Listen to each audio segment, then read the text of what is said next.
2004ஆம் ஆண்டு சுனாமியில் தமிழகம் மிக கடுமையாக பாதிக்கப்பட்டது.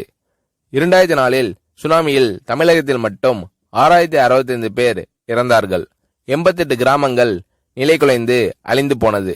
இந்த சூழ்நிலையில் அம்மா அவர்கள் எடுத்த நடவடிக்கையால் 10 கிராமங்களுக்கு ஒரு அமைச்சர், ஒரு IAS அதிகாரி, ஒரு PRO என்ற ஒரு குழுவை அமைத்து உலக வரலாற்றிலேயே இது போன்ற மீட்பு நடவடிக்கை இருந்திருக்காது என்ற அளவில் 3 நாளில் பாதிக்கப்பட்ட கிராமங்களுக்கு மின்சாரம் வழங்கப்பட்டது.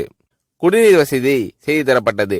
இந்த மின்னல் வேக நடவடிக்கையால் அப்போதிருந்த இந்திய ஜனாதிபதி அப்துல் கலாம் மற்றும் அமெரிக்காவின் முன்னாள் அதிபர் கிளின்டன் ஆகியோரின் பாராட்டுகளை அம்மாவின் அரசு பெற்றது. அழுத கண்களை துடைக்கும் கரம் கொண்டவர் அம்மா அவர்கள். ஆண்டவன் யாரோ ஒரு நபர் மூலமாக வருவார். தமிழ்நாட்டிற்கு கிடைத்த தெய்வம் அம்மா அவர்கள். சுனாமியில் பாதிக்கப்பட்டவர்களில் 40 பேருக்கு 2 குழந்தைகளும் சுனாமியில் இறந்து விடுகிறது. அந்த 40 பேரும் ஏற்கனவே கருத்தடை ஆபரேஷன் செய்திருக்கிறார்கள். பெற்றோர்கள் மட்டும் உயிர் பிழைத்திருக்கிறார்கள். உயிர் பிழைத்தவர்களுக்கு இனி குழந்தை கிடையாது என்ற நிலையில் அவர்களுக்கு கருணைவு ஆபரேஷன் செய்து அவர்களில் பல பேருக்கு குழந்தை பிறந்து அந்த குழந்தைகள் இன்று பள்ளிக்கு சென்று கொண்டிருக்கிறார்கள். நாகப்பட்டினத்தில் அம்மா அவர்கள் மீனவர்களை சந்தித்த போது மீனவர்கள் கதறி அழுதார்கள்.